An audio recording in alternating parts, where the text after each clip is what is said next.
Good girl. Oh, good dog, good dog, good dog. Good.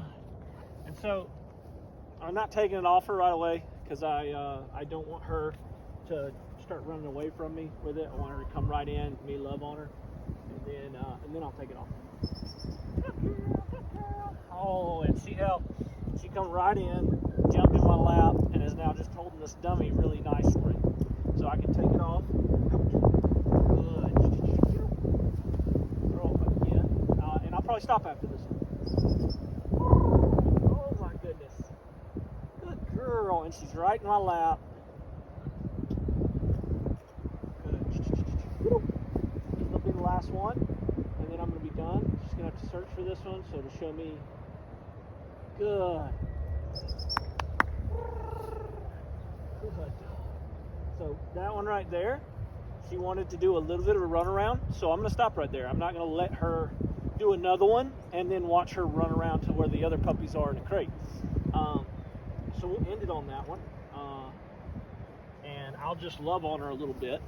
But being out here in this grass, it lets me see that the pups have enough drive to search for the dummies when they don't find them right away or if they lose sight.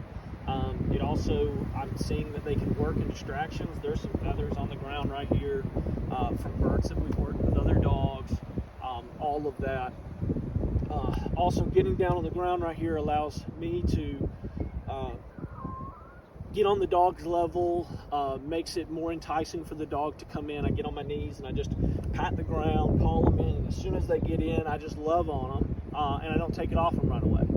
I don't let them run off with it, so if they try to run off with it, I just kind of hold them in there, but I'm petting them the whole time. And then I'll eventually grab it off, throw it again.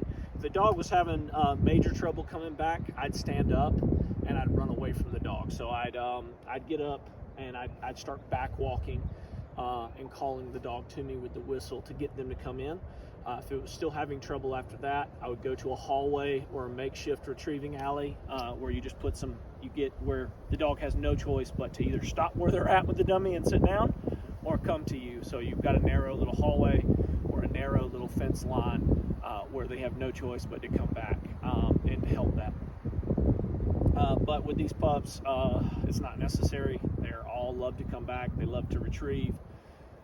Right now, at this point, all the pups are trying to get it back to me for me to throw it again because I've not overdone it.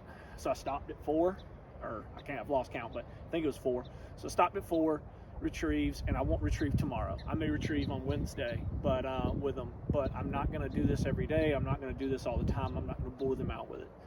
So this is something I bring out, and the only time they get stuff like this to play with, these bumpers and the tennis balls, is when I'm playing fetch with them.